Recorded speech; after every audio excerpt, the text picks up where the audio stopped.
I don't believe that the situation will come to such that Mr. Trump will start lifting sanctions. Now, Russia's ambassador to the United Nations has been speaking to the UN Security Council just a short while ago. He said diplomacy had finally resumed since President Trump took office, and he reaffirmed that Europe should not play a role in peace talks. First and foremost, we understand presently that the Minsk guarantors and on the whole EU countries and the United Kingdom are absolutely unfaithful to their word, and they cannot be a party to any future agreements on the resolution to the Ukrainian crisis whatsoever.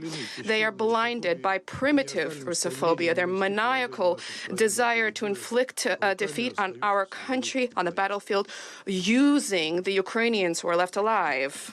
Present-day European elites, unfortunately, in principle, are incapable of strategic thought, and they are unable to set out any formula for security with the participation of Russia. For many years, they have explicitly or implicitly shaped purely anti-Russian political and military configurations. It's the Russian ambassador to the UN, so dismissive of European involvement in any of this. Now, let's now talk live to Mikhail Kasyanov, the former Prime Minister of Russia. Welcome to you. Hello, good afternoon. Thank you for joining us. Can I just ask you first, your reading of the mood in Moscow now, because they certainly seem delighted, don't they, at being brought in from the cold by Donald Trump. But do you think, will the Kremlin and will Vladimir Putin be surprised about this? He was waiting for this telephone call from US president for 3 years. And finally, he got it. Yeah. He just was taken out of isolation. And for him, that's already victory came. And they're very happy. And in fact, they are going to start negotiations with the United States, not necessarily with Ukraine. Mr. Putin quite often said just we don't want to negotiate with Zelensky, who is not eligible. And that's why just we see some kind of movement. Putin's Russia started to appear in the international scene. Yes. I mean, tell me, Mr. Kasyanov, how do you account, in your mind, for the President of the United States saying so much, which is music to Vladimir Putin's ears? Yeah, I think we should not be disappointed much at the moment, because just nothing happened yet. We see only just, I would say, rhetorics and preparation for that. As I can see, President Trump would like to be a peacemaker. He would like not to be part of negotiations. He would like to be a mediator. And that's why he wants to force two presidents, President Putin, President Zelensky, to sit down and to negotiate. Yes. To negotiate, and he wants to negotiate ceasefire. He wants to make it as soon as possible. He wants to be a peacemaker. While just Ukraine and European allies, just they're looking for lasting peace agreement, so that to eliminate just the danger which Putin's regime creates. That is a difference. And Mr. Putin wants to sit down together with the President of the United States and to decide the fate of the world, of nations of the world. Yes. That's completely two different approaches. He doesn't want to negotiate with Ukraine. And now delegation coming to Riyadh with the instructions just to negotiate restoration of Russian-American relation and to start talking about possibility of possible negotiations on Ukrainian or resolving Ukrainian conflict. That's two different approaches. Yes. That's why just we shouldn't expect something, any fruits in the upcoming, I would say, weeks or even months.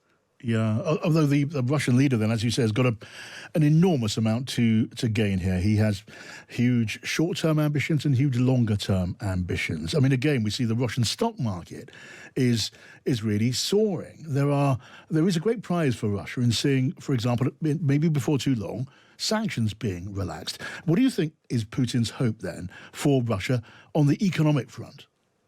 Yeah, that's exactly sanctions. That's what exactly Putin wants. He already got from Mr. Trump. He already got from him just Ukrainian. Trump already gave up on territorial integrity and just potential entry of Ukraine to NATO, and that's what Putin could give, what Putin could get from negotiations. Yes. He can just lifting sanctions. That's what he wants to do.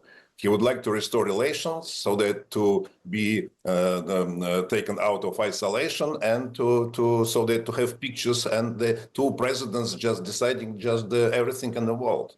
And that's why just the attitude to Europe on the both leaders is so negative. Yeah, that is absolutely arrogant behavior on both sides, just unexpected. Yeah.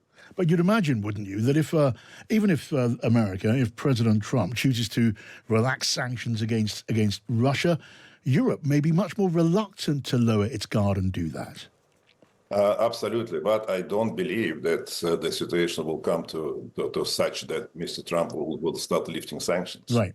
In fact, I'd like to believe that the best solution and the outcome could be that Mr. Trump just right now would like to pull out Putin for negotiations on Ukrainian conflict, on Ukrainian war, because Putin doesn't want to negotiate just how to stop the war.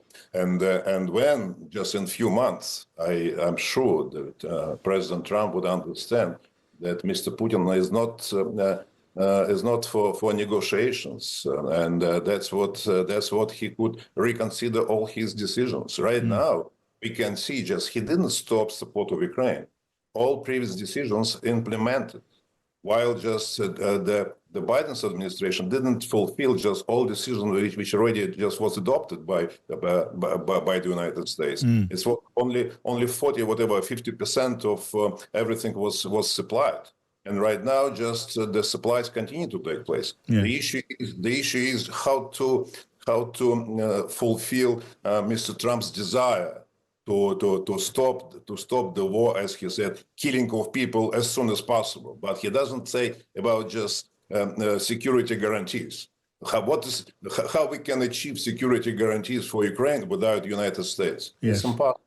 It's impossible. Yeah. That's why it's different approaches. We shouldn't understand that the goal of President Trump and President Putin are completely different. Okay, and I will be discussing that question of security guarantees on the program today. Just last question. Do you know Vladimir Putin well? You know Russia very, very well. Do you imagine that Vladimir Putin may be just sitting there thinking, I'll achieve a ceasefire and I'll use that time to rearm and re-equip and then launch another invasion before too very long?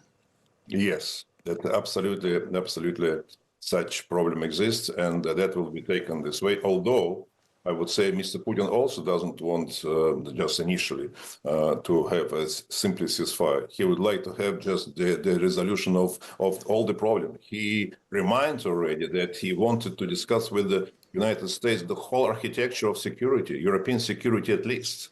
He'd like to change it and build up on the conditions Mr. Putin wants. He would like just President Trump would accept his requirements, Putin's demands, and including just touching other European countries. That is a completely different approach. That is the long way of getting positions closer. All right, Mikhail Kasyanov, former Russian Prime Minister, thank you for sharing your thoughts with us this afternoon.